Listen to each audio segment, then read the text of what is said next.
Oi, pessoal, boa tarde a todos. Sejam muito bem-vindos à terceira e última sessão do segundo dia do quarto simpósio de biotecnologia vegetal. Eu me chamo Valéria, sou aluna de doutorado do programa de pós-graduação em bioquímica da Universidade Federal do Ceará. E em nome da comissão organizadora do evento, eu gostaria de agradecer a presença de todos. E antes de darmos início, eu gostaria de relembrar que para ter acesso ao certificado, a gente vai disponibilizar o link no chat do YouTube para que vocês preencham o formulário próximo ao final da sessão, ok? Bem, sem mais delongas, eu gostaria de apresentar o professor Dr. Hermógenes David de Oliveira, que será o nosso último palestrante do dia. Bom, o professor Dr. Hermógenes Oliveira possui graduação em Ciências Biológicas pela Universidade Estadual do Ceará, especialização e mestrado em Ciências Fisiológicas também pela Estadual do Ceará e doutorado em Bioquímica pela Universidade Federal do Ceará. Atualmente, ele é professor, orientador do Programa Institucional de Bolsas de Iniciação Científica, o PIBIC, e um dos pesquisadores do Laboratório de Química Medicinal do Núcleo de Pesquisa e Desenvolvimento de Medicamentos da UFC. Além disso, no bacharelado de biotecnologia, ele é presidente do núcleo docente estruturante e também professor permanente do programa de pós-graduação em bioquímica da UFC. O professor Hermógenes, ele tem proficiência no isolamento, caracterização bioquímica e atividades biológicas de proteínas vegetais, atuando nas linhas de pesquisas envolvendo proteínas terapêuticas de plantas, química de proteínas vegetais, enzimologia básica e aplicada. Hoje, o professor Hermógenes vai apresentar uma palestra cujo tema é a descrença na pesquisa científica através das redes sociais. Então, em nome da comissão organizadora do simpósio, eu quero agradecer ao professor Hermógenes por aceitar o nosso convite, por compartilhar conosco dessa temática, que eu tenho certeza que vai promover uma discussão muito rica para fechar com chave de ouro esse nosso segundo dia de evento.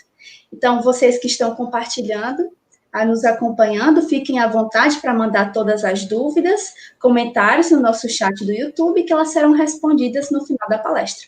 Então, professor, mais uma vez, muito obrigado por ter aceito o nosso convite para estar aqui com a gente hoje, e a palavra agora é toda sua. Primeiro, boa tarde, para todo mundo que nos acompanha nesse segundo dia do quarto simpósio de biotecnologia vegetal. Obrigado a vocês da comissão organizadora pelo convite para participar desse simpósio que já se tornou tradicional no programa de pós-graduação em bioquímica, do qual eu faço parte também como orientador, e agradecer mais uma vez pelo convite para falar um pouquinho sobre esse tema que, infelizmente, tem feito parte aí das nossas rodas de conversa, E nos convida, claro, a sermos mais ativos no sentido de tratarmos aí a divulgação científica como algo que precisa ser feito em todos os níveis, não só na graduação e pós-graduação, mas até mesmo quando a gente termina aí os nossos cursos de formação mais básica, Então, eu vou falar um pouquinho sobre a descrença na pesquisa científica através das redes sociais. É um assunto super relevante, eu acho que todo mundo aqui deve ter algum perfil em uma rede social específica, ou em várias redes sociais, e nos últimos tempos vocês têm aí se confrontado, vez ou outra, com uma notícia falsa, com alguma informação, com algum vídeo que aparece aí nos nossos aplicativos de mensagens, multiplicando algumas informações que acabam gerando essa descrença na pesquisa científica. Então, a gente vai falar sobre esse tema, e antes de começarmos a falar do assunto especificamente, eu vou mostrar um pouquinho aqui do que a gente vai falar nesta apresentação. Então, nosso conteúdo, ele vai ter, num primeiro momento, uma abordagem um pouco mais histórica em relação ao surgimento das redes sociais e do papel que essas redes sociais têm na sociedade como um todo. Eu vou mostrar para vocês alguns números recentes acerca dos perfis presentes nessas redes sociais. Os números falam por si sós e são dados gigantescos, em termos de números levantados. Vamos falar um pouquinho do uso das redes sociais como fontes de informação, uma vez que isso tem sido feito muito frequentemente para alguns jovens, principalmente aqueles na faixa dos 18 a 24 anos, essas redes têm aparecido como única fonte de informação. E aí a gente vai tentar correlacionar um pouco desses números observados aí nas redes sociais com o descrédito que tem aparecido na ciência, particularmente nos últimos meses, Nesse tempo aí de pandemia, em que a gente acentuou, aumentou a nossa participação e o nosso acesso também essas redes sociais e muitas dessas notícias têm se multiplicado bastante aí nos nossos perfis. Vamos entender um pouco do processo e, claro, eu vou tentar aí apresentar algumas ferramentas que não são minhas, mas são fruto de uma pesquisa que eu fiz em várias bases de dados, mostrando algumas estratégias que a gente pode usar para tentar minar esse descrédito, né? A ideia agora é trazer a ciência para um novo patamar. Então, espero que a apresentação seja bem clara e que vocês participem bastante aí com suas dúvidas e questionamentos. Então, vamos começar com a ideia de quando tudo começou. Na verdade, a primeira rede social, ou a primeira suposta rede social, ela data de 1995, vocês vão observar na nossa linha do tempo uma rede representada por um globo laranja, o classmates.com, muito popular na década de 1990, nos Estados Unidos e Canadá. Essa rede chegou a ter 50 milhões de pessoas, ou seja, perfis de 50 milhões de usuários, e o seu objetivo inicial era conectar estudantes de diferentes escolas dos Estados Unidos e Canadá. Lá eles têm também um anuário, e esse anuário ele serve para matar um pouco da saudade, né, de quando se estudou nessas diversas escolas. O fato é que essa rede marcou um nível de interação que só aumentou de 1995 para cá. A gente observa aí nessa linha do tempo que nós temos o surgimento de várias redes sociais com objetivos variados. Algumas redes sociais são redes de encontro, para vocês encontrarem aí o par perfeito, ou supostamente o par perfeito. Existem redes sociais voltadas para cientistas, existem redes sociais voltadas para a busca de empregos, existem redes sociais com objetivos variados. Dentre elas, algumas têm recebido um destaque maior nos últimos tempos. São o Facebook, que surgiu aí em 2004, o YouTube, que nós estamos utilizando aqui no 4º Simpósio de Biotecnologia Vegetal para veicular boas informações. Nós temos também o aparecimento do aplicativo de mensagens WhatsApp, o mais utilizado aí aqui no Brasil, em 2009, o Instagram, em 2010, e outras redes sociais que apareceram posteriormente. Vocês vão ver que o TikTok aí tem recebido uma grande quantidade de novos cadastros e novas contas, e não só uma fábrica de memes, mas também de algumas informações que podem ser importantes para o bem, ou então para desacreditar as práticas científicas. A gente vai falar um pouquinho dessas redes sociais. E vamos trabalhar com fatos. O primeiro fato que nós vamos mostrar aqui diz o seguinte: as redes sociais crescerão ainda mais nos próximos anos. Então, de 1995, quando nós marcamos ali o início da nossa suposta primeira rede social, o classmates.com, nós só temos visto um aumento na quantidade, na diversidade dessas redes sociais e também um aumento no número de usuários. Mas dados mostram que essas redes apresentam elevadas taxas de crescimento em relação à quantidade de pessoas que acessam suas informações, mas também em relação à quantidade de pessoas que cadastram novos perfis nesses locais, né, ou nesses sítios virtuais. Então, de acordo com o levantamento feito pela empresa britânica We Are Social, em 2019, nós tínhamos aí mais de 7 bilhões e 600 milhões de pessoas no mundo, 45% dessas pessoas, ou seja, quase 3 bilhões e meio de pessoas com perfis ativos nas mídias sociais. Dessas pessoas, nós temos aí 3 bilhões e 256 milhões de pessoas, o que corresponde a 42% da população mundial, utilizando essas mídias sociais nos seus dispositivos móveis, né? Ou seja, a gente leva essas redes sociais para todos os lugares e elas acabam ajudando aí a distrair, a pelo menos preencher um pouco do nosso tempo, principalmente naquelas salas de espera nas consultas, né, que a gente usa bastante, mas não só para isso. Bom, um outro dado super interessante diz respeito ao crescimento da população mundial. Enquanto o levantamento do We Are Social de 2019 aponta crescimentos da ordem de 1,1% na população mundial, colocando aí cerca de 84 milhões de pessoas por ano no mundo, essas redes sociais cadastram em média 10% de novos usuários, de novos perfis cadastrados aí nesses diferentes espaços. Isso quer dizer um número em torno de 300 milhões de pessoas, 300 milhões de novos perfis sendo cadastrados em novas redes sociais por ano. Ou seja, nós temos um crescimento no número de usuários muito maior, ou seja, 10 vezes maior do que aquele observado em relação à taxa de crescimento da população mundial. Então, cada vez mais pessoas têm criado perfis nessas diferentes redes. Também, de acordo com esses dados de 2009, as plataformas sociais mais utilizadas estão colocadas aí.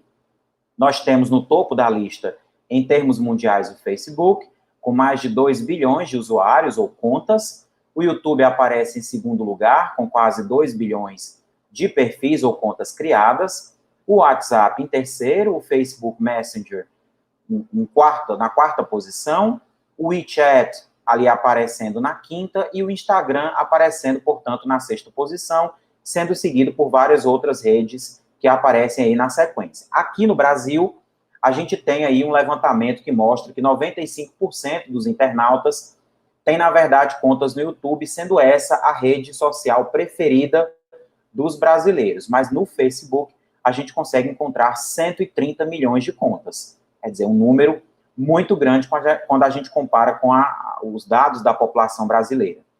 E o WhatsApp tem 89% dos internautas acessando a rede diariamente, e o Instagram, segundo os dados de 2019, com 69 milhões de contas. Ou seja, nós temos, no final das contas, aí, uma parcela bem significativa da população brasileira tendo perfis nessas redes.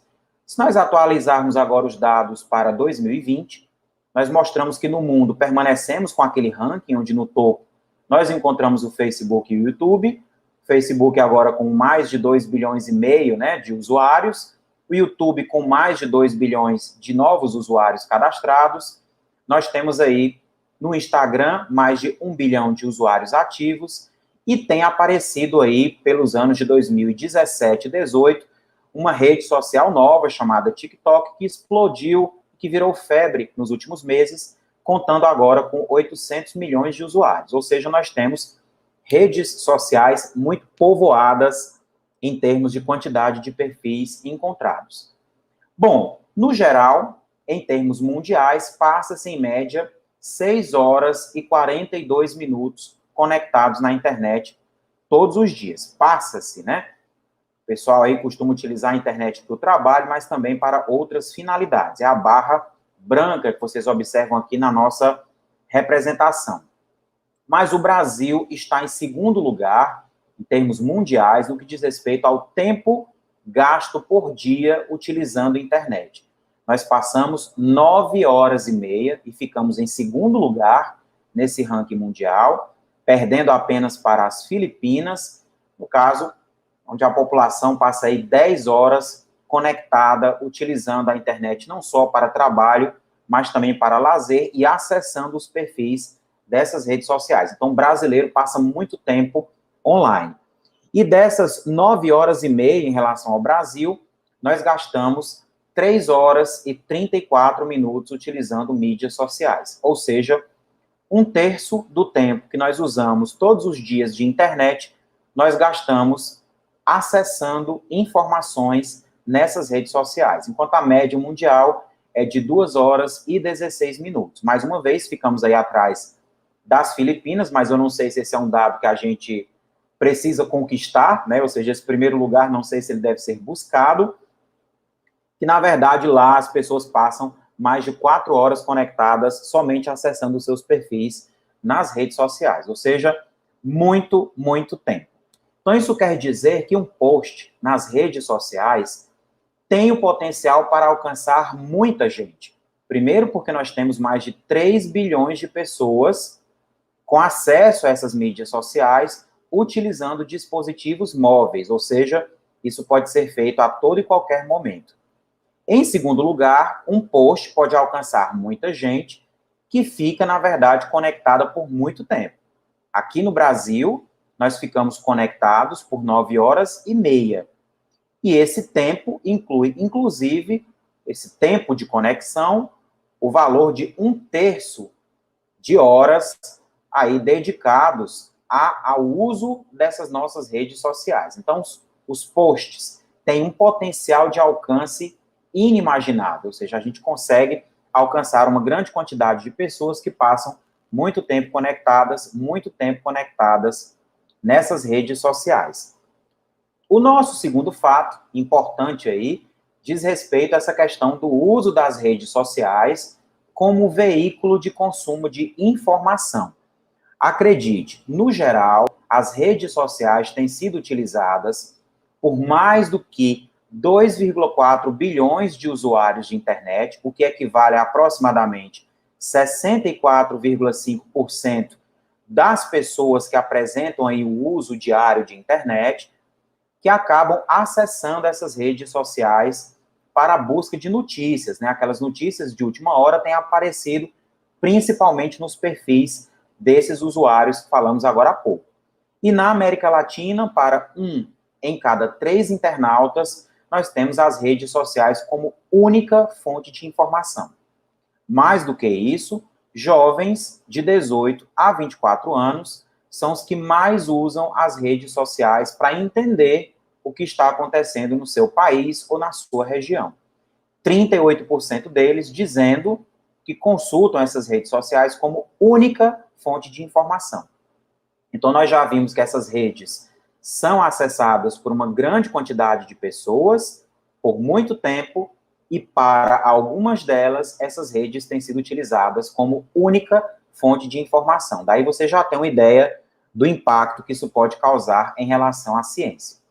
Segundo um report mais recente, feito em parceria com a Universidade de Oxford, de fato, isso tem acontecido com a busca de notícias, né? E nós temos, do lado esquerdo do slide, a proporção de pessoas que participaram da pesquisa que usam cada uma dessas fontes de notícias, ou que usaram cada uma dessas fontes de notícias na última semana, segundo pesquisa realizada no período de 2013 a 2020 na Alemanha, né? Só para vocês terem uma ideia. Então, a gente tem uma queda na quantidade de pessoas, aí, de uma proporção de pessoas que utilizam a mídia impressa, seria o nosso traçado cor-de-rosa, caiu de 63% para 26%, e nós temos um crescimento exatamente da utilização ou da busca de notícias utilizando fontes online e também mídias sociais. As linhas laranja e também azul marinho mostram esse crescimento que saiu, no caso das mídias sociais, de 18% para 39%,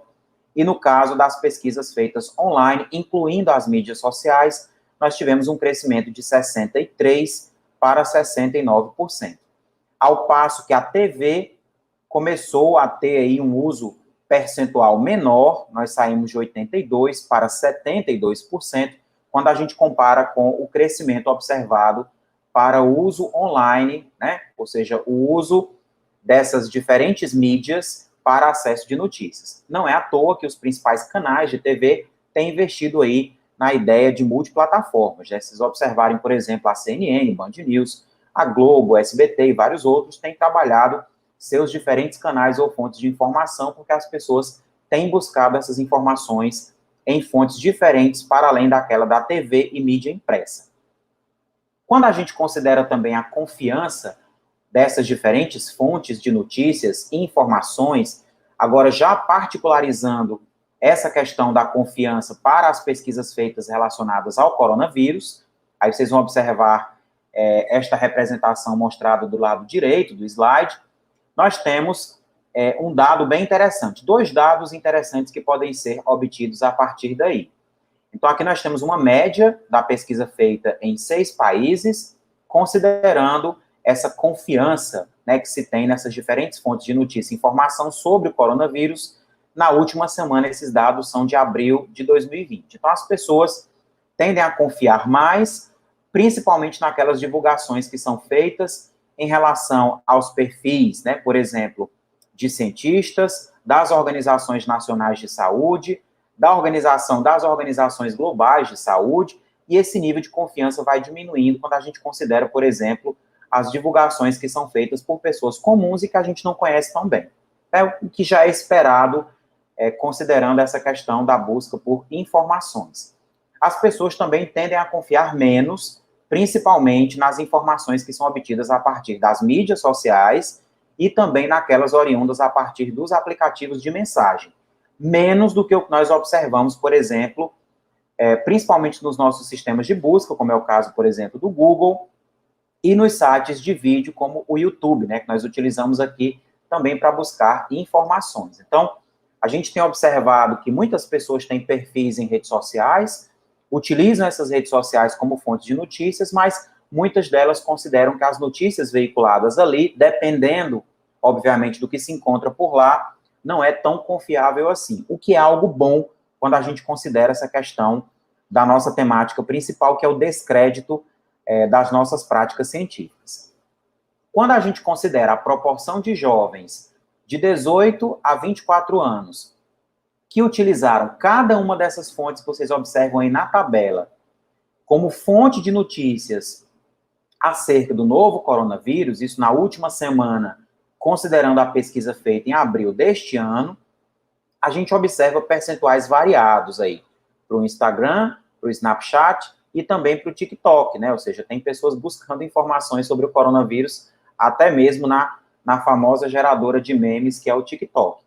Então, essa importância ela é variável, de acordo também, claro, com a popularidade da rede social em cada região. Então, por exemplo, no caso do Instagram, enquanto nos Estados Unidos, 26% dos jovens aí de 18 a 24 anos utilizam, por exemplo, o Instagram para buscar informações, utilizaram, né, o Instagram para buscar informações sobre o novo coronavírus. Na Argentina, esse percentual é de 49%. No caso do Snapchat, nós temos aí também um percentual variável, nos Estados Unidos 14%, mas, por exemplo, na Coreia do Sul, esse percentual cai para 1%. E no caso do TikTok, mais uma vez, a gente reproduz essa mesma informação. Os percentuais são variáveis, de acordo, claro, não só com a finalidade da rede, mas também com a popularidade que ela tem nessas diferentes regiões. Um outro dado interessante, agora relacionado à preocupação das pessoas no que diz respeito ao encontro de informações falsas ou enganosas em diferentes fontes ou diferentes meios. Vou mostrar primeiro a informação aí do lado esquerdo do slide. Vocês observam aí que a proporção dos indivíduos que dizem, né, que eles estão mais preocupados, que apresentam aí mais receio em relação ao encontro de informações falsas e enganosas em cada um desses mercados, vamos chamar assim, ou em cada um desses nichos específicos, nós temos 40% associando aí essa preocupação maior para as mídias sociais, somadas aí aos 14% dos aplicativos de mensagem. Então, nós temos mais da metade dos indivíduos que se dizem mais preocupados em relação ao encontro de notícias falsas e enganosas, principalmente considerando o uso de redes sociais e aplicativos de mensagens. Mais uma vez, a importância em termos de preocupação no encontro de informações falsas ou enganosas acaba sendo variável de país para país, e o gráfico aqui mostrado do lado direito ilustra bem isso, né?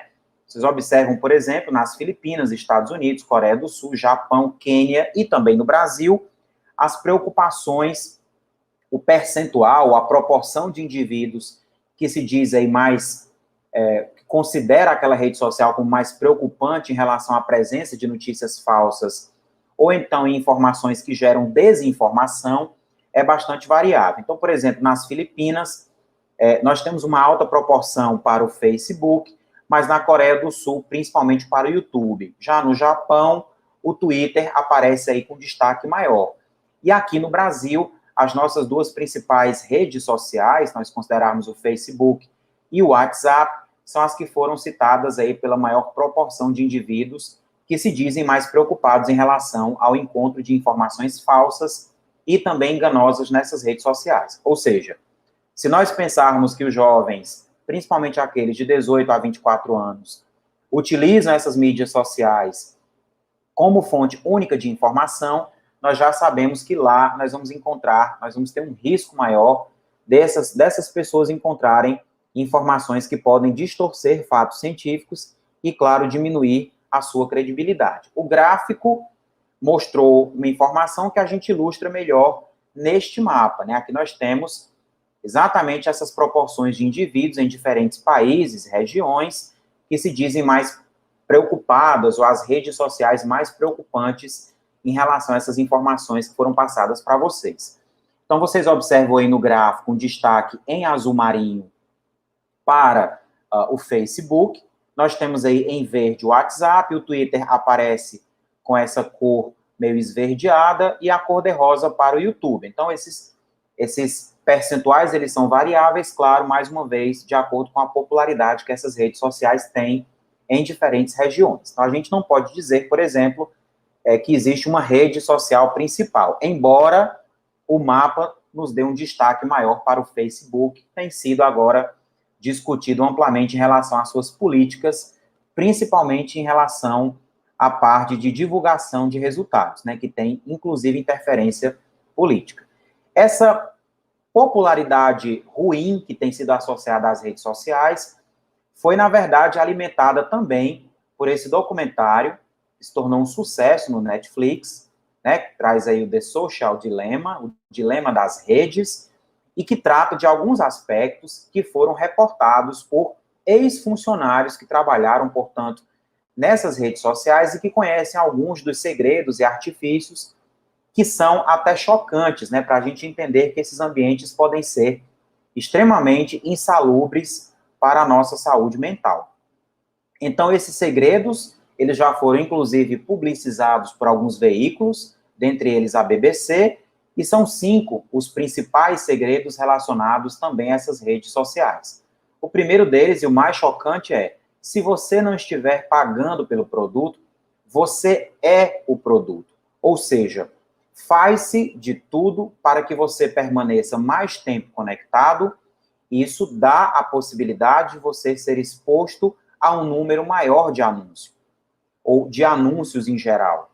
Isso quer dizer que nós vamos ter uma rentabilidade maior associada ao consumo de mais produtos anunciados nessas redes. Não é à toa que as principais empresas de telefonia agora têm planos de dados que não descontam da franquia o acesso a essas diversas redes sociais.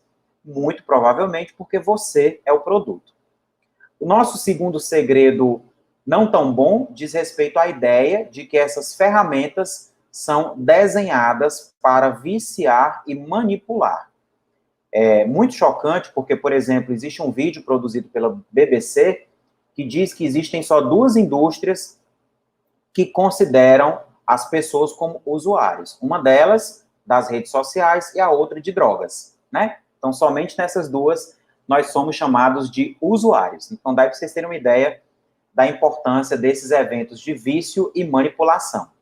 Um exemplo bem relacionado a essa questão das ferramentas diz respeito ao uso da rolagem infinita, né? Se você passa o dedo no feed, o feed nunca acaba, ele sempre é atualizado e você tem exposição a uma grande quantidade de anúncios e notícias boas, bem trabalhadas e que expressam informações corretas, mas também eu falo agora de notícias que geram desinformação e até mesmo aquelas notícias que são falsas.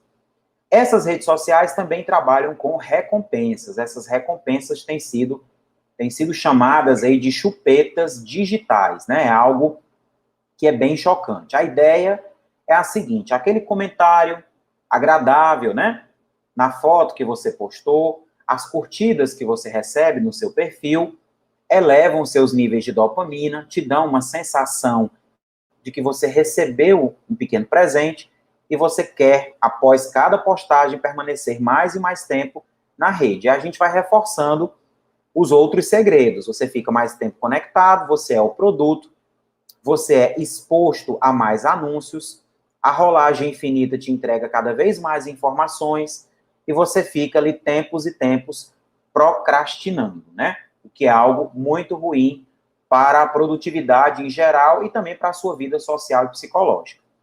Nós tivemos também uma explosão do número de suicídios, principalmente por conta dos efeitos negativos e associados à autoestima, quando a gente considera esses recortes que as redes sociais mostram, né?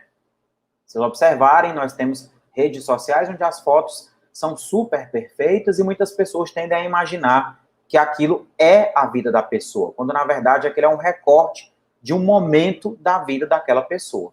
Então, para alguns indivíduos, isso causa angústia, muitos se deprimem e, com isso, nós temos uma explosão do número de suicídios associados, por exemplo, à depressão, também associada ao uso excessivo de redes sociais. E também já se sabe que as fake news, elas se espalham muito mais rapidamente do que as notícias verdadeiras. No caso do Twitter, essa velocidade com a qual essas notícias falsas se espalham chega a ser 6 vezes maior. Então, o Lucas falou, eu participei, eu vi a apresentação do Lucas Pinheiro ontem sobre as notícias falsas, as fake news, e agora vocês sabem que elas se espalham com uma velocidade muito maior. Hoje, a gente já sabe também que existe um papel associado aos robôs, que multiplicam muitas dessas notícias, mas também a gente já sabe que muito se deve à atividade humana que viraliza esse tipo de informação. O documentário traz uma informação muito chocante e que diz o seguinte: a verdade é chata, né? Então, vocês vão ver que muitas vezes nós temos aí a verdade meio deixada de lado em prol daquela notícia mais sensacionalista e que pode não ser verdadeira. É o que a gente muitas vezes quer consumir nessas redes sociais. Então, vamos fazer um apanhado do começo até aqui. A gente está falando de redes que tem muita gente, que passa muito tempo conectada, que consome informação. Para muitas pessoas, essas redes sociais são a única fonte de informação. E elas têm algoritmos e modos de funcionamento que tendem a tornar os usuários cada vez mais dependentes desses perfis. Isso quer dizer que nós temos uma ferramenta poderosa para multiplicar qualquer informação. Algumas informações, como eu disse, são boas. Eu não estou falando de notícia boa, que notícia boa, vacina liberada, não. Estou falando de informação bem trabalhada e informação correta, em relação àquelas informações que são falsas e que levam os indivíduos a tomarem decisões que levam a um risco maior, um risco de morte, né, para alguns indivíduos. Então, as redes sociais são, na verdade, ferramentas para o descrédito da ciência, né, ou seja, para o descrédito das descobertas científicas, na interpretação dos resultados, como essas informações chegam muitas vezes a diferentes indivíduos. Então, elas são ferramentas poderosas. Claro que elas não são ferramentas que servem apenas para isso, mas elas também podem ser utilizadas para causar, para promover o descrédito na ciência. Então, isso é um fato. A gente já sabe disso. Mas existem outros fatores que podem ser somados a esse papel multiplicador das redes sociais. E aí eu trago para vocês aqui uma receita perigosa com diversos efeitos e diversos eventos que se tornam muito importantes quando a gente considera essa questão do uso das redes sociais. O primeiro, já foi falado pelo Dr. Lucas Pinheiro, trata do evento chamado de desinformação, notícias falsas, enganosas ou notícias que têm a intenção de enganar. Essas notícias têm uma gravidade muito grande porque elas dificultam também a nossa busca por informações corretas. Então, muitas vezes, você tem ali uma chuva de informações falsas e você não sabe em quem você acredita, né? A gente precisa exatamente conhecer quais são as fontes mais confiáveis de informação. Então, a desinformação fala por si só. Mas nós também temos outros eventos que eu vou comentar aí um a um. Um deles diz respeito aos interesses políticos e econômicos que, quando contrariados, encontrando um perfil popular em redes sociais, acaba tornando aquele evento de descrédito algo que para algumas pessoas se torna uma verdade. Nós temos o baixo letramento de alguns indivíduos, embora vocês vão ter aí algumas informações mostrando que em alguns países desenvolvidos nós também temos descrédito das práticas científicas ou descrédito na ciência. Nós temos alguns efeitos cognitivos, alguns vieses cognitivos, tais como o efeito Dunning-Kruger e também um efeito chamado de backfire. A gente vai já falar sobre esses dois efeitos para vocês conhecerem um pouquinho melhor. E nós temos também um outro evento, na verdade esse agora vamos trazer aqui para a gente, essa questão da falta de integridade na prática científica.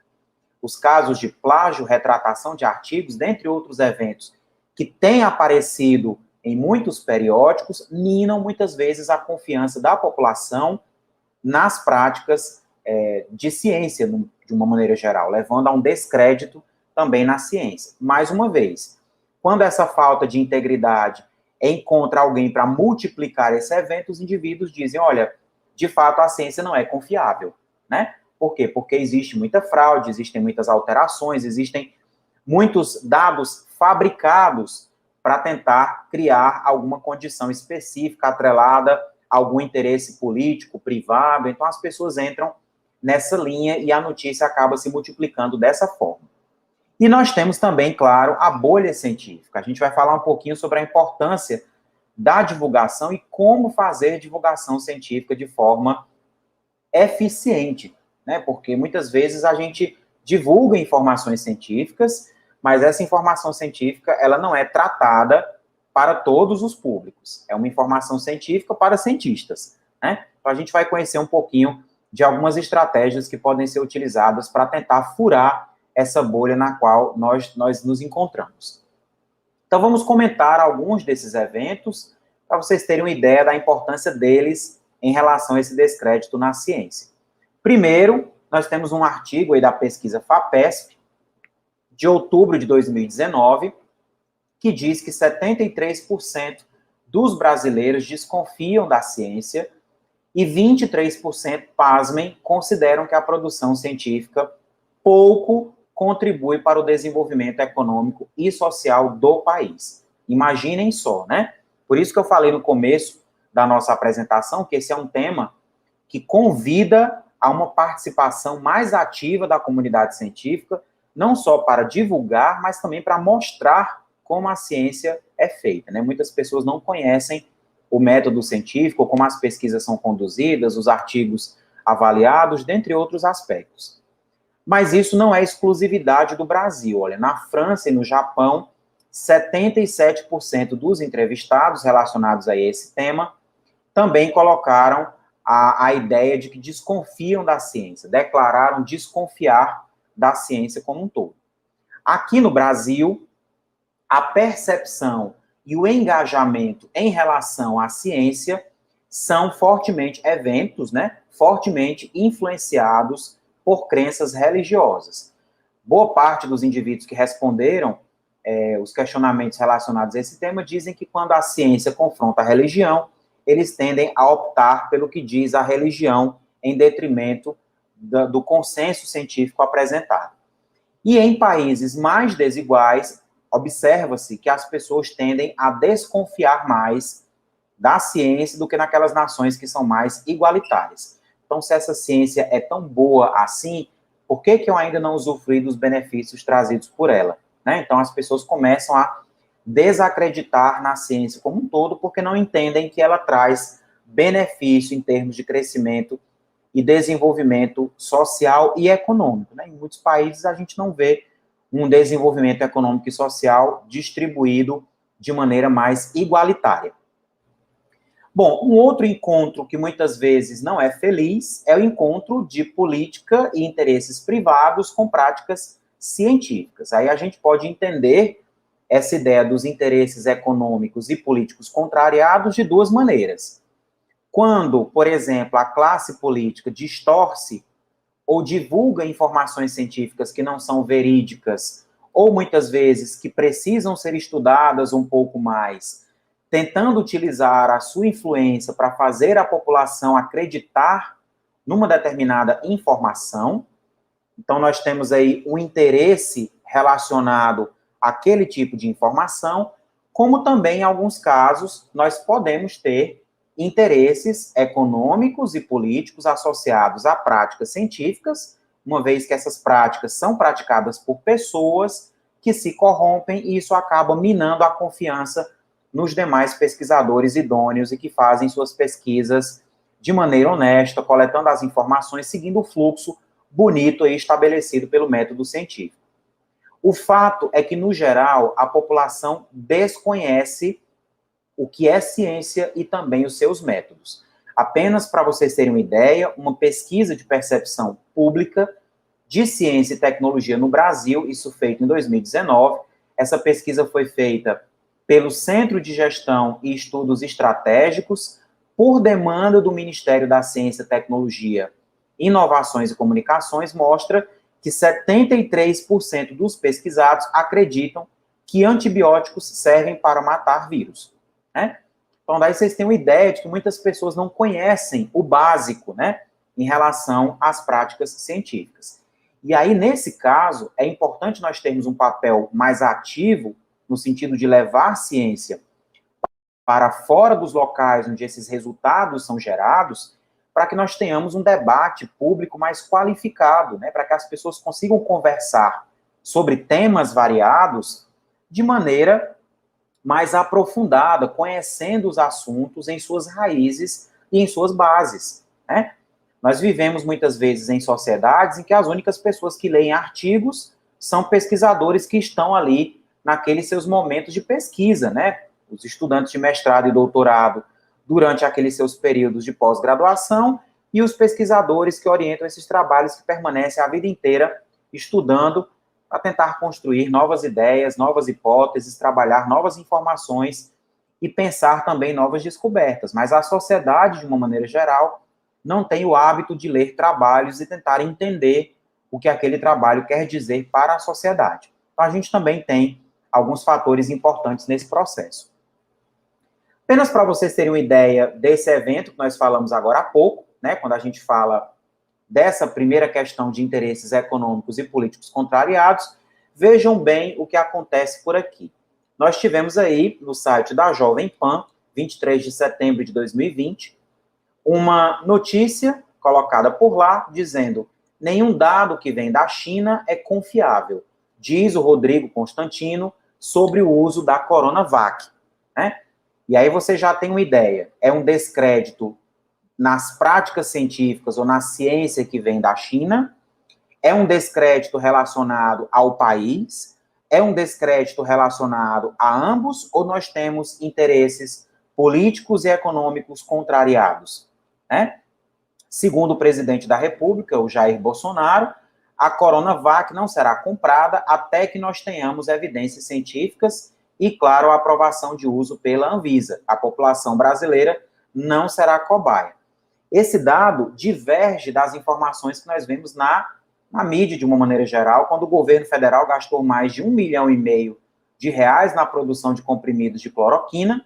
Nós já sabemos, aí, a OMS já divulgou a sua ineficácia em relação à redução da mortalidade e da redução do tempo de internação dos indivíduos com Covid-19, e também diverge da medida provisória que foi aprovada, que trouxe aí um valor da ordem de R$ 2 bilhões para a compra de 100 milhões de doses da vacina de Oxford, que também encontra-se em fase 3, mas também não tem autorização de uso pela Anvisa.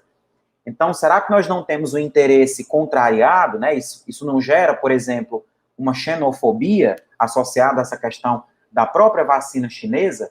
Então, imagine, usando a sua influência de presidente da República, a gente pode multiplicar algumas informações que levam ao descrédito nessas práticas científicas. O próximo efeito, esse é bem interessante, é o efeito chamado Dunning-Kruger. Esse efeito foi proposto por Justin Kruger e David Dunning, publicaram um trabalho no Journal of Personality and Social Psychology em 1999. Segundo eles, o efeito Dunning-Kruger, ele é um viés cognitivo em que as certezas de um indivíduo sobre um assunto são inversamente proporcionais ao seu conhecimento sobre esse assunto. Os especialistas, por outro lado, são mais relutantes em afirmar as suas certezas. O gráfico mostra isso. Vocês estão vendo ali, olha, um perfil onde nós temos a pessoa que se diz, sou um gênio, com pequena ou nenhuma competência para falar sobre um determinado assunto, por exemplo, ao passo que aqueles indivíduos que são experts naquele assunto acabam sendo mais reticentes, relutantes em afirmar as suas certezas.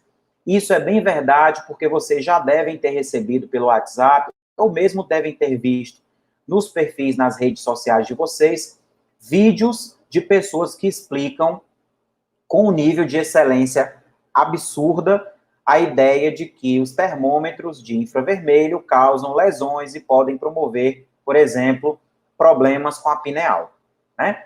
Se vocês observarem alguns vídeos tem uma ideia tão bem trabalhada que você diz assim, peraí, deixa eu ver aqui, será que isso é verdade mesmo? Essa história está muito bem explicada, né? Então, imagine que se você associa essa construção da certeza por um indivíduo que tem baixa competência num perfil que tem um grande número de acessos, essa informação se multiplica e para muitos se torna uma verdade. Mas isso não é exclusividade dos indivíduos que têm um baixo conhecimento em relação a um determinado assunto, não. Olha só, a pesquisadora, a infectologista Raquel Stutt, que é infectologista da Unicamp, falou para a revista Piauí um detalhe bem interessante. A defesa da cloroquina, ela é mais comum entre médicos de especialidades que não estão diretamente ligadas ao combate da Covid-19.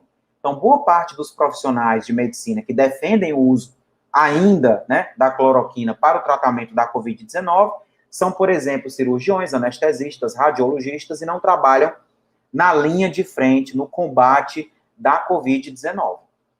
Ou seja, um nível de certeza por pessoas que não têm tanta competência relacionada a essa área de infectologia, né? Ou que, na verdade, se você compara, por exemplo, com os especialistas, suas especialidades são outras.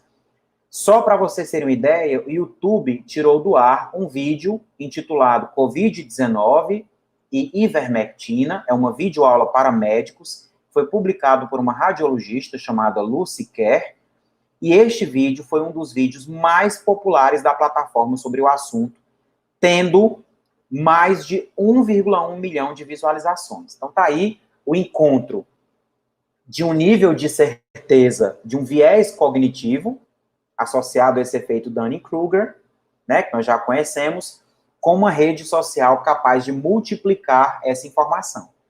E aí, quando você diz assim, a ivermectina não funciona, ela é ineficaz em relação ao tratamento da Covid-19, a pessoa diz, mas espera aí, agora eu não sei em quem eu acredito, porque uma médica disse que funciona.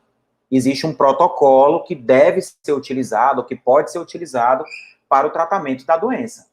Então, fica difícil, porque se o profissional da saúde está me dizendo que, na verdade, aquela substância funciona, eu vou acreditar num leigo que não trabalha com aquilo, né?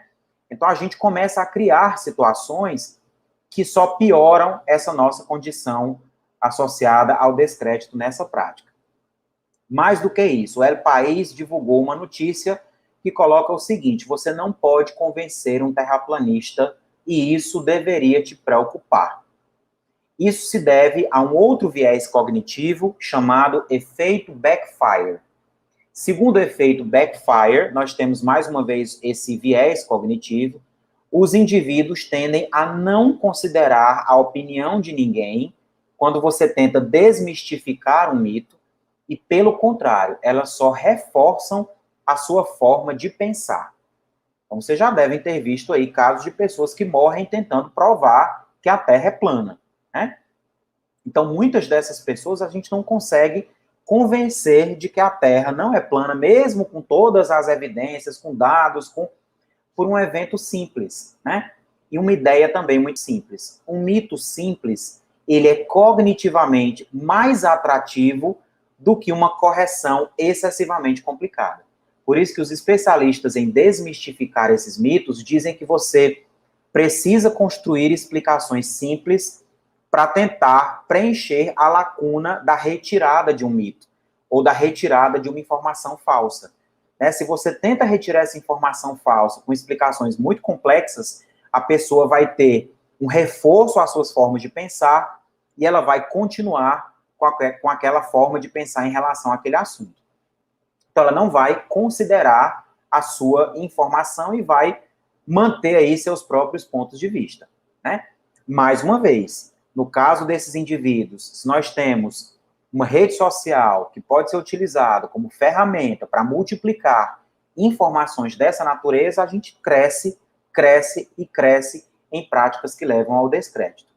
Além disso, nós temos também um outro viés, que é chamado de viés da confirmação. Segundo o viés da confirmação, existe uma propensão que as pessoas têm para olhar, para buscar informações ou procurar dados que confirmem suas crenças. Então, para muitos indivíduos, né, a informação que conjuga ou que compartilha da mesma opinião que você tem, ela é verdadeira, ela é boa, ela é válida. Mas uma informação contrária, ela não tem valor, por mais que ela tenha fundamento científico e trabalhe com consensos já estabelecidos. Então, esse viés da confirmação também é algo que leva a essa multiplicação de muitas dessas informações que acabam tornando a ciência aí desacreditada por parte da população.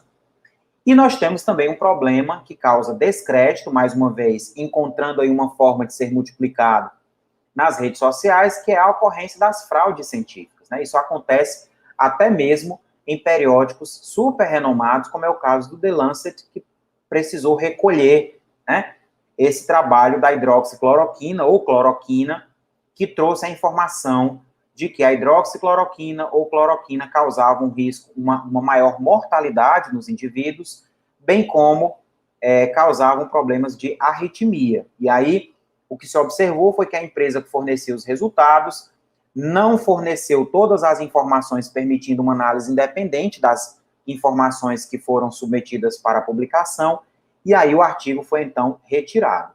Então, a falsificação de dados, evidências, a fabricação de dados, existem muitas imagens manipuladas, e a ocorrência de plágio são práticas que ferem a integridade, alguns princípios básicos aí da prática científica, e que, claro, causam descrédito, né? Elas acabam minando toda a credibilidade que muitos periódicos têm em relação à publicação dessas informações. Não que o The Lancet não seja uma revista, um periódico respeitado, a gente sabe que é.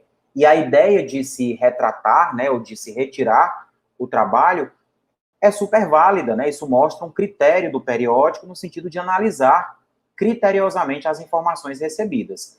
Mas essas práticas acabam fazendo com que a população pense que todos trabalham dessa forma, ou seja, que a ciência é passível, em todos os casos, a esse tipo de fraude científica. Então, nós temos um desafio, né? E o nosso desafio é romper essa bolha chamada de bolha científica, né? O nosso desafio é nós não só conversarmos com outros cientistas, mas também sairmos dessa bolha e falarmos um pouco com a sociedade. A figura mostra isso, né? Vocês estão vendo ali uma mulher representando aí a sociedade, batendo ali na bolha, tentando estourar a bolha para conhecer um pouco mais das informações que nós temos para mostrar. Isso quer dizer que o romper da bolha traz também para os cientistas a responsabilidade de falar sobre ciência de maneira clara e acessível, né? Quando você simplesmente utiliza suas redes sociais e posta a capa do seu artigo publicado, acreditando que aquilo ali vai ter um alcance muito grande, né? Muitas pessoas vão te parabenizar pela conquista, mas não vão conhecer o conteúdo da tua publicação. E você, mais uma vez, está falando para cientistas, né? Talvez um outro cientista da mesma área entre em contato com você e diga, olha, que dado interessante esse que você conseguiu sobre o estudo da substância X no processo Y, né? Mas, no final das contas, a gente acaba não tendo essa comunicação efetiva com a sociedade. Então, as revistas científicas precisam popularizar mais as suas informações, trabalhar um pouco mais essas informações de maneira que ela seja compreendida pela população como um todo e utilizar, portanto, uma linguagem adequada, né? Por isso que a gente precisa conversar com jornalistas, né, que podem nos ajudar grandemente na divulgação dessas informações científicas que nós coletamos todos os dias em nossos laboratórios. Como confiar em ciência, né, depois disso tudo? Se eu encontro lá nas redes sociais uma bolha, onde cientistas só falam para cientistas, a sociedade, de uma maneira geral, não é atingida. A gente tem uma multiplicação de notícias falsas, de desinformação, e até mesmo alguns interesses relacionados à ideia de que você não precisa conhecer a verdade, né? A verdade dos fatos. E aí, como é que eu vou confiar na ciência? Então, nós temos dois papéis importantes. Um deles é nosso, enquanto cientistas, e o outro é da própria sociedade. Do nosso lado, diz respeito à ideia da curadoria efetiva, né? A gente pode ler trabalhos e vamos dizer assim, traduzir, muitas vezes literalmente, porque boa parte dos periódicos publica trabalhos em língua inglesa, e traduzir essas informações para a população de uma maneira geral. Isso pode ser feito por um trabalho também em parceria com jornalistas, né, que podem nos ajudar a construir textos cada vez melhores. A população precisa saber como a ciência funciona. Olha, esse trabalho, ele foi publicado, mas ele primeiro passou por uma avaliação por pares. A avaliação é feita dessa forma, né, ou seja, dessa maneira. Então, existe um rigor. E esse rigor impede que qualquer trabalho, de qualquer natureza, chegue lá sem ter um parâmetro de qualidade ali estabelecido. Então, nós temos que ter rigor. E o rigor parte da ideia da checagem de informações e transparência dos dados. O The Lancet não pôde checar, ou por um problema relacionado à transparência dos dados, as informações daquele trabalho, que nós mostramos agora há pouco, e, portanto, o trabalho foi recolhido, né? E a gente sabe que essa prática científica, ela envolve pessoas, e as pessoas têm ego, inflado, muitas delas, interesses, metas de produção, e tudo isso pode gerar fraudes, imparcialidade, negligência, exageros, e por aí vai. Então, no final das contas, essa imparcialidade, ela pode ser boa no sentido de gerar um critério de análise mais amplo, mas no final das contas a gente também pode ter a parcialidade do outro lado sendo algo ruim, minado nesse processo. Então, isso negligencia muitas vezes as práticas científicas, isso gera exagero na divulgação das informações e a gente acaba tendo problemas relacionados à confiança nas práticas científicas. E nós temos também a possibilidade de propor soluções para obstáculos nessas práticas científicas, tornando o ambiente de produção mais voltado para a qualidade, para a transparência dos dados, não somente para a ideia de que eu preciso publicar, sem pensar nessa qualidade e transparência das informações. Então, eu preciso valorizar os eventos que envolvem checagem de experimentos, eu preciso trabalhar em ambientes com menos pressão, com metodologias mais claras e descritas nos trabalhos, e atentar para algumas políticas de Estado. Em alguns países, a gente sabe que há uma censura de certos trabalhos, né?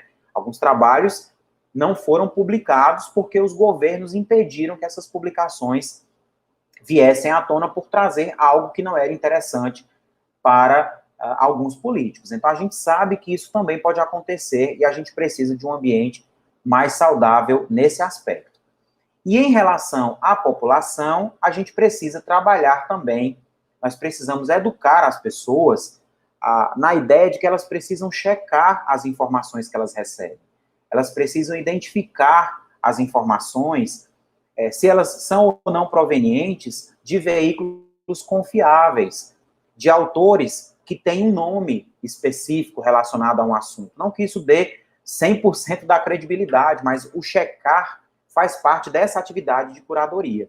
Então, a gente precisa, né, ter essa ideia. O compartilhamento de notícias falsas e que levam à desinformação é algo muito grave, porque as pessoas podem tomar medidas que levam em conta, que prejudicam a sua segurança, né, ou seja, que colocam essas pessoas em risco. Tem pessoas que deixam de tomar medicações por conta de desinformação, né?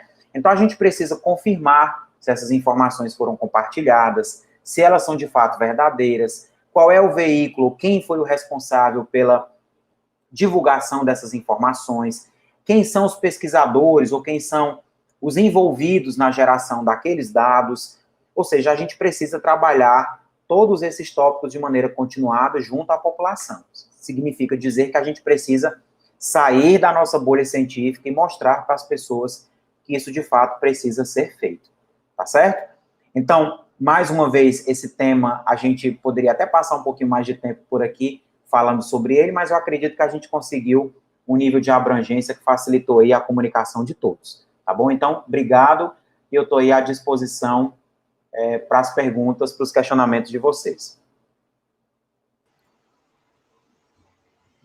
Pronto. Sensacional, professor. Parabéns pela excelente palestra. Eu acredito que todos que assistiram adoraram. O chat tem muitas perguntas e muitos elogios, parabenizando. Realmente, essa temática é muito importante. Desde o início do simpósio, nós estamos batendo na mesma tecla, né? Devido a esse assunto que é tão relevante, frente a esse cenário que é tão preocupante dessa disseminação de inverdades. Então, a gente precisa realmente deixar bem claro e realçar esse papel ativo que o cientista deve ter para que haja, então, a disseminação desse conhecimento e que ele chegue, de fato, na sociedade, né? Então, agora acho que a gente pode dar início à nossa sessão de perguntas.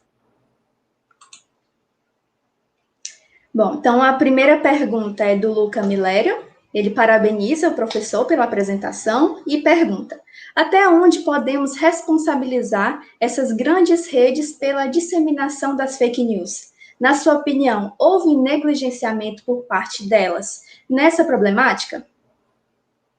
Olha, primeiro agradecer aí ao Luca, né, pelo elogio, a apresentação. Na verdade, assim, existe um debate em relação a essa questão das redes sociais serem ou não praças públicas, né? A gente pode fazer o que a gente quer, pode falar o que a gente quer especificamente. Eu acho que, antes de mais nada, nós temos que ter um senso de responsabilidade, de corresponsabilidade nesse processo. Eu acho que as redes sociais estão aí, elas têm vantagens, elas podem nos ajudar em vários aspectos, tem efeitos positivos associados a essa questão do uso racional dessas redes sociais, mas a gente sabe que muito no que diz respeito a essa divulgação das informações falsas tem participação de humanos mesmo, ou seja, a gente acaba multiplicando essas informações em grande parte das vezes. E a outra coisa é que, claro, existe um percentual também de responsabilidade associado a quem gerencia ou aos proprietários dessas redes sociais. A gente já sabe que existem até questões políticas, né, de você viralizar mais informações de um lado, né, de direita e não de esquerda. Então, a gente sabe que há também uma polarização que pode ser ruim para a prática científica. Então, eu acho que há também um negligenciamento, que há uma responsabilização, a gente sabe disso, mas também nós não podemos excluir o nosso uso indevido. A gente precisa fazer um uso, não é, eu acho que o pesquisador ele não pode hoje em dia dizer assim, não quero perfil em rede social. Ele pode, né, é uma opção dele, não é obrigado também a ter. Mas a gente é convidado a estar lá, porque se lá tem muita informação falsa, eu preciso de pesquisadores que me digam o que é verdadeiro, né? O que pode ser trabalhado na sociedade como um todo. É isso aí, professor. Inclusive, o documentário que o senhor trouxe, ele traz realmente essa chamada de atenção, né? Realmente, o poder das redes sociais é chocante, né? A gente acha que por estar inserido na academia, nós estamos imunes, mas nós também podemos estar sendo manipulados também por essas redes sociais e nós também temos que estar atentos, né? Para não sermos também vítimas. Vítimas, nem sei se essa palavra se aplicaria, mas para a gente também não acabar, né, fazendo parte de todo esse cenário. Então, temos outra pergunta. A pergunta da Raíssa Maiara. Então, professor Hermógenes, excelente apresentação. O senhor acha que os pesquisadores só irão ter mais reconhecimento e credibilidade com a mudança do governo no Brasil? Essas perguntas de cunho político, elas têm permeado todas as apresentações aqui do simpósio. Eu tenho acompanhado essa insatisfação nossa, né? Raíssa, obrigado. É o seguinte, eu acho que, assim, primeiro, a gente precisa de uma política para a ciência, tecnologia, que não seja uma política governamental, que seja uma política de Brasil.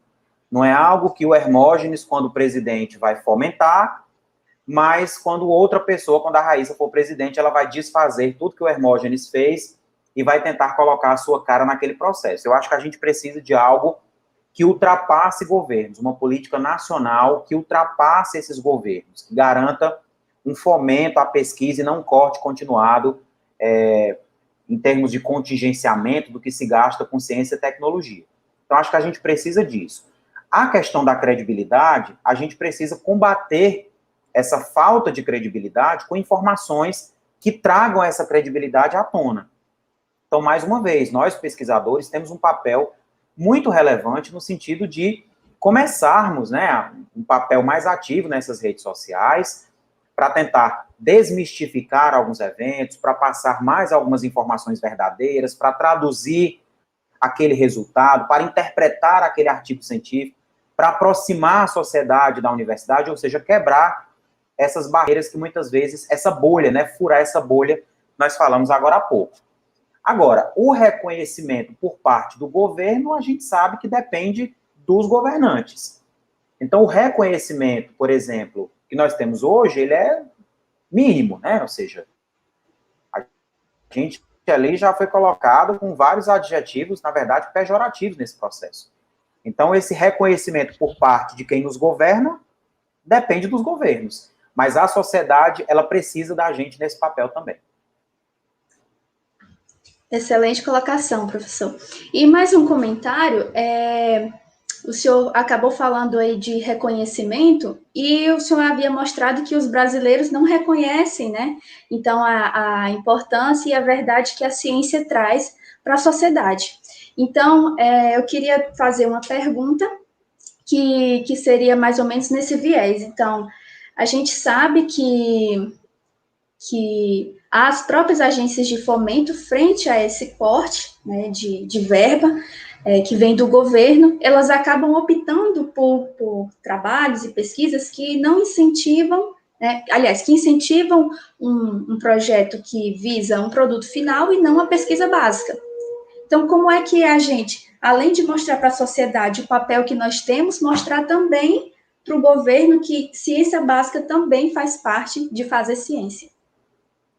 Eu acho que a resposta dessa sua colocação, Valéria, ela se soma ao que eu comentei anteriormente. Eu acho que a pesquisa básica, ela é importantíssima para você conhecer aqueles fenômenos básicos e, claro, ter uma perspectiva de aplicação dos resultados que você dispõe. Você só vai conseguir aplicar uma enzima, fazer uma aplicação biotecnológica de uma enzima se você conhece a enzima e se você conhece o processo que você quer usar ali, aquela enzima para interferir naquele processo, ou para reduzir um custo, para tornar o processo mais eco-friendly, algo do tipo.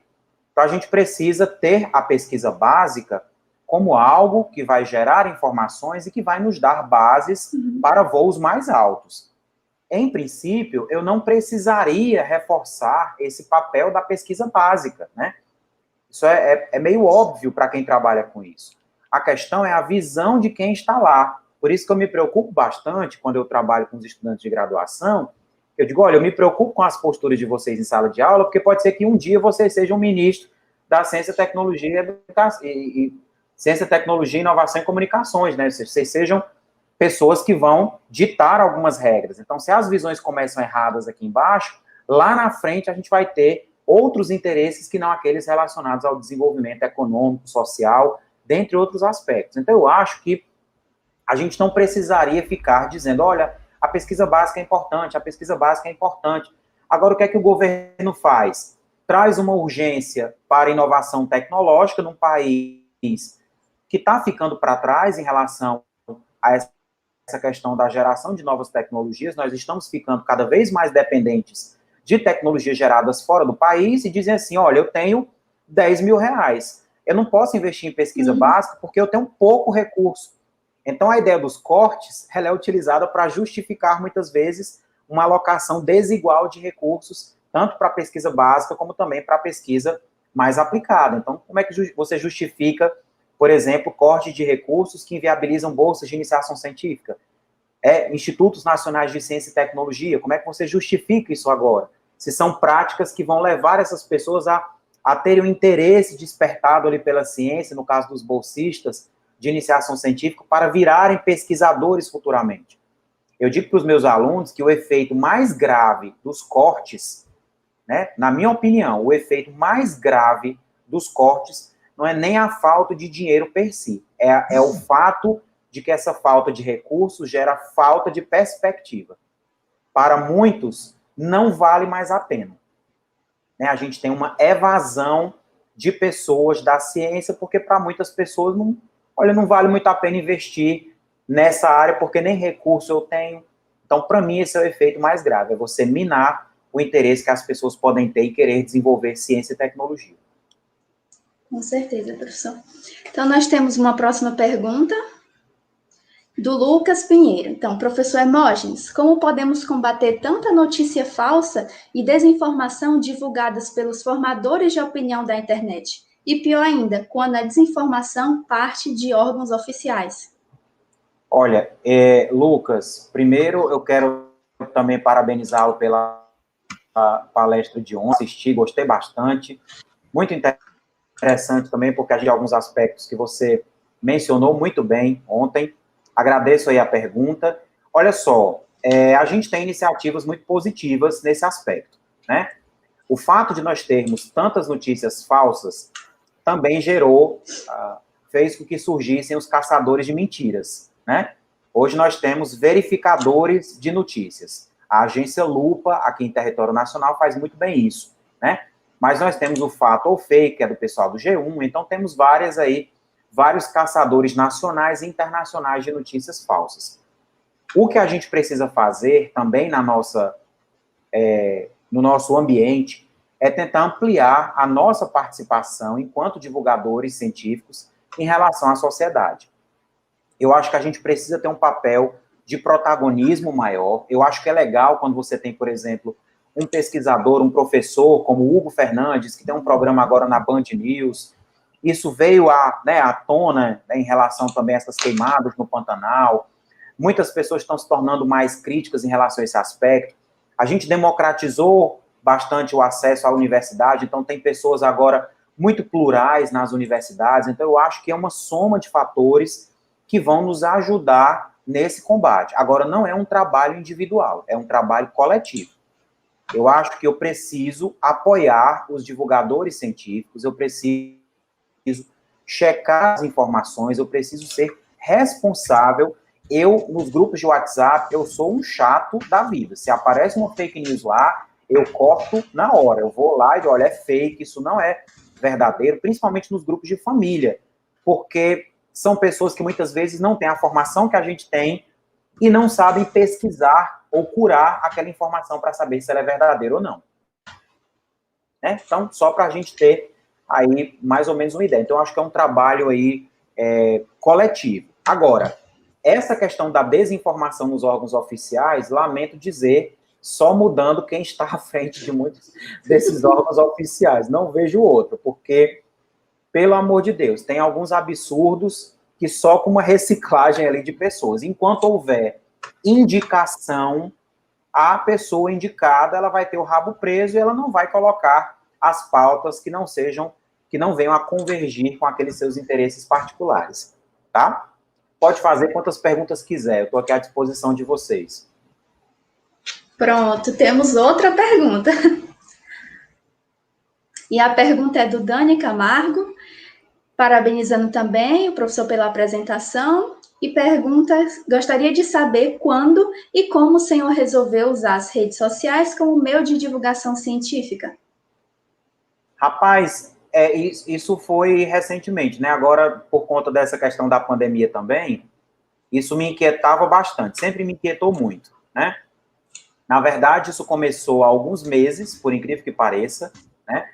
Quando eu comecei a entrar em contato com a agência UFC de Notícias, né? E eu queria divulgar um resultado do nosso laboratório para que as pessoas conhecessem um pouco mais dessas informações que a gente divulga nos artigos, né? Mas para a população de uma maneira geral. E aí eu passei quase 2 horas com a jornalista para tentar criar uma matéria de 2 minutos. Porque eu explicava o assunto de uma forma tão técnica que ela dizia, professor, as pessoas não vão entender. Professor, o que é clivagem? Professor, pelo amor de Deus, não vamos com ligação peptídica. Professor, vamos tentar...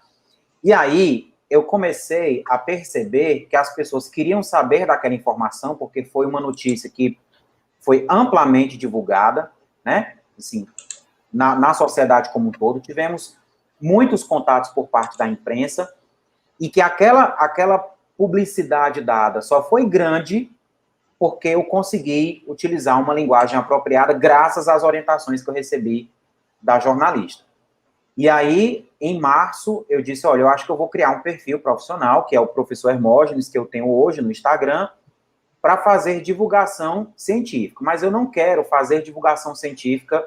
Vejam bem, pessoal, eu acho que se você pensa em criar um perfil de divulgação científica, pense em se diferenciar em relação ao que já existe, né? Eu acho que, por exemplo, o Nobel de Química apareceu em relação à edição de genes. É claro que nos diferentes perfis de divulgação científica, nós teríamos informações sobre o que é a edição de genes envolvendo CRISPR-Cas9.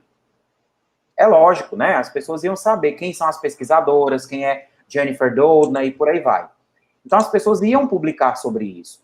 Como divulgador científico, eu disse, não, as pessoas já vão ser abastecidas por informações dessa natureza. Agora, se um jovem que quer ser pesquisador entrar num perfil como o meu e dizer assim, e como é que eu faço para ganhar um prêmio dessa natureza, né? Quais são os conselhos que esses pesquisadores me dariam para eu me tornar um pesquisador de sucesso? Então, a gente precisa encontrar um nicho, encontrar um espaço que gere informações que as pessoas também querem receber. Então, assim, em março eu comecei a divulgação, as pessoas começaram a gostar das informações presentes no perfil, isso foi me estimulando também, porque dá um trabalho muito grande em criar as pautas, fazer as artes, mas as pessoas foram me incentivando a trabalhar cada vez mais essas informações e o perfil cresceu bastante. Mas, Dani, eu ainda acho que eu tenho uma bolha científica no meu perfil, certo? Eu ainda acho que lá tem muitas pessoas que curtem as postagens que são pessoas da academia, né? A minha mãe me segue, mas eu não vejo muitas curtidas da minha mãe no meu perfil, não. Eu acho que a minha mãe não entende muito o que eu estou postando ainda, não. Eu acho que quando a gente começar a ter um acesso maior a essas informações, aí sim eu acho que vai estar bom, sabe, nesse aspecto. Isso mesmo, professor, é verdade. Inclusive, vários comentários aqui que nós recebemos estão parabenizando o professor, né, por ser um excelente divulgador científico, fazendo esse link entre a sociedade e ciência. E é como foi dito na palestra de manhã do Rômulo, né? Então, é tentar trazer esse conteúdo de maneira mais acessível para a sociedade, esses assuntos tão complexos. E o exemplo da rede social que o professor tem é um excelente exemplo, incentivador, Obrigado. serve de inspiração para todos nós. E, claro, que a gente vai fazendo, vai errando, vai aprendendo, mas vamos melhorando, né? Então, temos mais uma pergunta, uma última pergunta, da Lidiane Marques. Palestra maravilhosa.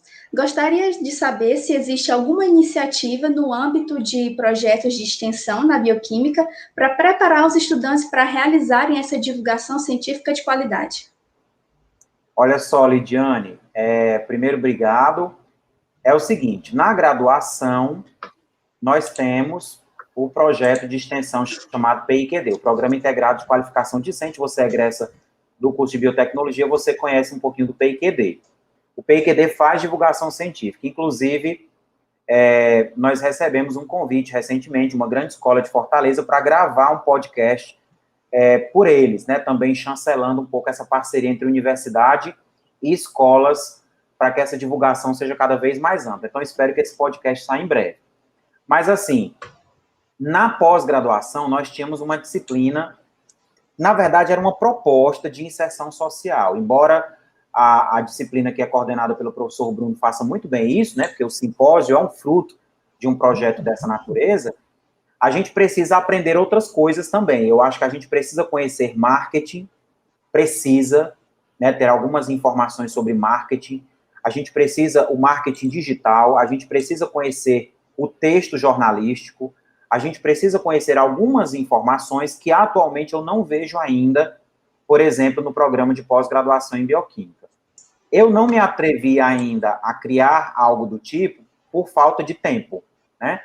Primeiro porque eu também estou me capacitando mais, mas também por falta de tempo. É muita coisa para a gente gerenciar, mas a divulgação científica ela vai se tornar um braço muito importante no meu laboratório, porque eu entendi que esse braço de divulgação ele é resistência, né?